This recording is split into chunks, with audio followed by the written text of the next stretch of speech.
Friends, ఈరోజు ఈ వీడియోలో ఆగస్టు 9, 2024కి సంబంధించిన కరెంట్ అఫైర్స్ వివరాలు చూసుకుందాం. ఫస్ట్ కరెంట్ అఫైర్, పశ్చిమ బెంగాల్ మాజీ ముఖ్యమంత్రి బుద్ధదేవ్ భట్టాచార్య ఇటీవల మృతి చెందారు. వీరు 2000 నుంచి 2011 సంవత్సరం వరకు పశ్చిమ బెంగాల్ 7వ ముఖ్యమంత్రిగా పనిచేశారు. 1977లో తొలిసారిగా కోషిపూర్ నుంచి బెంగాల్ అసెంబ్లీకి వీరు ఎన్నికయ్యారు. ఆ సమయంలో సాంస్కృతిక శాఖ మంత్రిగా కూడా వీరు పనిచేశారు. సింగూరుకు టాటా మోటార్స్ పరిశ్రమను తెచ్చేందుకు గాను బుద్ధదేవ్ భట్టాచార్య కృషి చేశారు. 2007వ సంవత్సరంలో దీనికి సంబంధించి భూసేకరణ వ్యతిరేకిస్తూ మమతా బెనర్జీ ఆధ్వర్యంలో జరిగినటువంటి ఆందోళనల సమయంలో నందిగ్రామ్లో పోలీసు కాల్పులు జరిగాయి. తర్వాత ఈ నందిగ్రామ్ సంఘటన బుద్ధదేవ్ భట్టాచార్య ఓటమికి కారణం అయ్యింది. 2022లో కేంద్ర ప్రభుత్వం పద్మభూషణ్ అవార్డును బుద్ధదేవ్ భట్టాచార్యకి ప్రకటిస్తే వారు దీనిని తిరస్కరించారు. ప్రస్తుత పశ్చిమ బెంగాల్ గవర్నర్ ఎవరంటే Ananda Bose. Next current affair, Bangladesh తాత్కాలిక ప్రభుత్వ సారథిగా ప్రమాణ స్వీకారం చేసినటువంటి మహమ్మద్ యూనస్. ఇక్కడ వీరిచే ప్రమాణం చేయించింది ఎవరంటే బంగ్లాదేశ్ అధ్యక్షుడు మహమ్మద్ షహబుద్దీన్. ఇక్కడ మహమ్మద్ యూనస్ ప్రధానమంత్రి హోదాకు సమానమైనటువంటి ముఖ్య సలహాదారుగా వ్యవహరిస్తారు. 16 మందితో సలహా మండలిని ఏర్పాటు చేయడం జరిగింది. నెక్స్ట్ కరెంట్ అఫైర్, కేంద్రపాలిత ప్రాంతంగా కొనసాగుతున్న జమ్మూ కాశ్మీర్లో ఎన్నికల నిర్వహణకు సెప్టెంబర్ 30ని గడువుగా విధించినటువంటి సుప్రీంకోర్టు 2019 ఆగస్టులో జమ్మూ కాశ్మీర్ను కేంద్రపాలిత ప్రాంతాలుగా కేంద్రం విభజించింది. ప్రస్తుత జమ్మూ కాశ్మీర్ లెఫ్టినెంట్ గవర్నర్ ఎవరంటే Manoj Sinha. Next current affair, ఐరోపా సంఘం, అమెరికా, బ్రిటన్, జపాన్, ఆస్ట్రేలియా, కెనడాల్లో ఆమోదం పొందిన కొన్ని రకాల ఔషధాలను భారత్లో వినియోగానికి ఔషధ పరీక్షల నుంచి మినహాయింపు ఇచ్చినటువంటి కేంద్రం.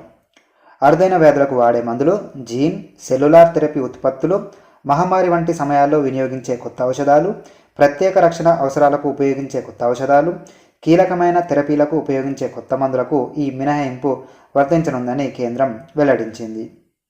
నెక్స్ట్ కరెంట్ అఫైర్, వక్ఫ్ సవరణ బిల్లు 2024ను సంయుక్త parliamentary committee joint parliamentary committee JPC పరిశీలనకు పంపించనున్నట్లు ఇటీవల కేంద్ర మైనారిటీ వ్యవహారాల మంత్రి కిరణ్ రిజిజు తెలిపారు. ఈ బిల్లును రిజిజు ఆగస్టు 8, 2024న లోక్సభలో ప్రవేశపెట్టగా ప్రతిపక్షాల నుంచి వ్యతిరేకత ఎదుర్కొన్న తర్వాతకి ఈ నిర్ణయం తీసుకున్నారు. వక్ఫ్ చట్టం 1995లో దాదాపు 40 సవరణలు చేయాలని కేంద్రం ప్రతిపాదించింది. నెక్స్ట్ కరెంట్ అఫైర్, ఇటీవల ప్రాంతాల మధ్య దాడితో వార్తల్లో నిలిచినటువంటి ప్రాంతాల వివరాలు ఒకసారి చూసుకుందాం. కస్క్ ప్రాంతం ఇది నైరుతి రష్యాలో ఉంటుంది. ఖాన్ యూనిస్ ప్రాంతం ఇది దక్షిణ గాజాలో ఉంటుంది. రష్యా అదేవిధంగా ఉక్రెయిన్ మధ్య జరుగుతున్నటువంటి దాడుల నేపథ్యంలో ఈ కస్క్ ప్రాంతం వార్తల్లో నిలిచింది. అదేవిధంగా ఇజ్రాయెల్, పాలస్తీనా మధ్యలో జరుగుతున్నటువంటి దాడుల నేపథ్యంయంలో ఈ ఖాన్ యూనిస్ ప్రాంతం వార్తల్లో నిలిచింది. నెక్స్ట్ కరెంట్ అఫైర్, దక్షిణ జపాన్లో సంభవించిన భూకంపం రిక్టర్ స్కేలుపై 7.1% తీవ్రత నమోదైంది. క్యుషు ద్వీపం సమీపంలో దాదాపు 30 కిలోమీటర్ల లోతులో ఈ భూకంప కేంద్రాన్ని గుర్తించారు.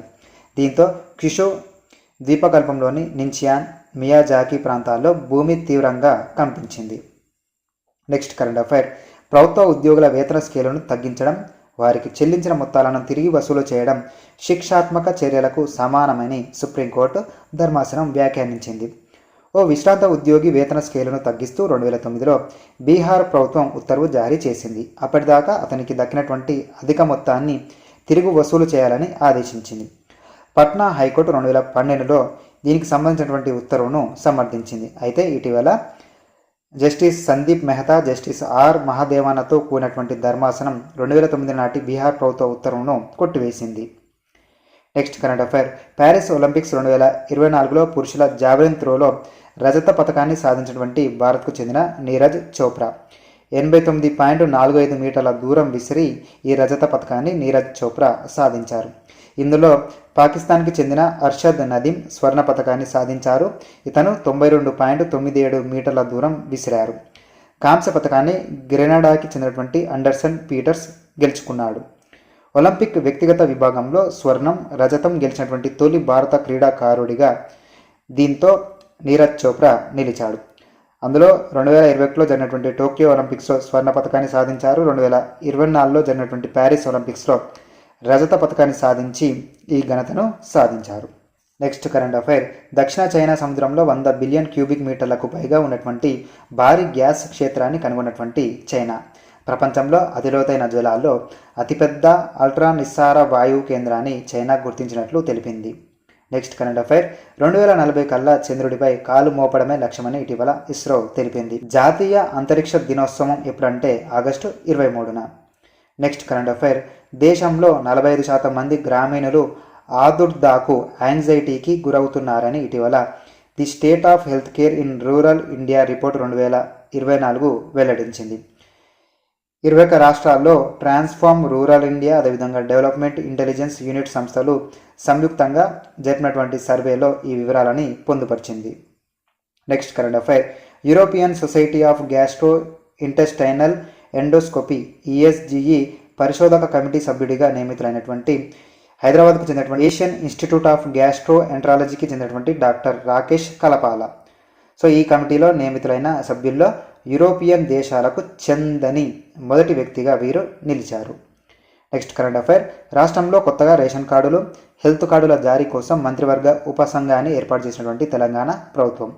ఈ కమిటీకి రాష్ట్ర పౌర సరఫరాల శాఖ మంత్రి ఉత్తమ్ కుమార్ రెడ్డి చైర్మన్గా, వైద్య ఆరోగ్య శాఖ మంత్రి దామోదర్ రాజనరసింహ, రెవెన్యూ శాఖ మంత్రి పొంగులేటి శ్రీనివాసరెడ్డి సభ్యులుగా రాష్ట్ర ప్రభుత్వం నియమించింది. రేషన్ కార్డులకు, హెల్త్ కార్డులకు ఎవరిని అర్హులుగా ఎంపిక చేయాలన్న విషయంపై ఈ మంత్రివర్గ ఉపసంఘం అధ్యయనం చేసి విధి విధానాల్ని సిఫార్సు చేస్తుంది. నెక్స్ట్ కరెంట్ అఫైర్, అంతర్జాతీయ రెజ్లింగ్కు రిటైర్మెంట్ ప్రకటించినటువంటి హర్యానాకు చెందినటువంటి వినేష్ పొగాట్ 2024 ప్యారిస్ ఒలింపిక్స్లో 50 కిలోల విభాగంలో 100 గ్రాముల అధిక బరువు కారణంగా ఇటీవల అనర్హతకు గురైన నేపథ్యంలో ఈ నిర్ణయం తీసుకుంది. నెక్స్ట్ కరెంట్ అఫైర్, హైదరాబాదులో అంతర్జాతీయ సామర్థ్య కేంద్రాన్ని జీసీసీ గ్లోబల్ క్యాపబిలిటీ సెంటర్ను నెలకొల్పనున్నట్లు ఇటీవల కామ్కాస్ట్ సంస్థ తెలిపింది. నెక్స్ట్ కరెంట్ అఫైర్, హైదరాబాద్లో తమ సాంకేతిక అభివృద్ధి కేంద్రాన్ని నెలకొల్పనున్నట్లు ఇటీవల చార్లెస్ ష్వాబ్ ప్రకటించింది. ఇది భారత్లో ఏర్పాటు చేయనున్న సంస్థ యొక్క మొదటి కేంద్రం. నెక్స్ట్ కరెంట్ అఫైర్, హైకోర్టు ఆవరణలోని బాలల సంరక్షణ కేంద్రంలో పిల్లలు తయారు చేసిన చేనేత వస్తువుల విక్రయ కేంద్రాన్ని ఇటీవల ప్రారంభించినటువంటి తెలంగాణ హైకోర్టు న్యాయమూర్తి, తెలంగాణ న్యాయ సేవాధికార సంస్థ executive chairman justice Sujoy Paul. Next current affair, అంతర్జాతీయ ఆదివాసీ దినోత్సవం ఎప్పుడంటే ఆగస్టు 9న. సో ఫ్రెండ్స్, ఇవి ఆగస్టు 9, 2024కి సంబంధించిన కొన్ని ముఖ్యమైనటువంటి కరెంట్ అఫైర్స్ వివరాలు. మీకు ఈ వీడియో నచ్చితే లైక్ చేసి మీ ఫ్రెండ్స్కి ఈ వీడియోని షేర్ చేయండి.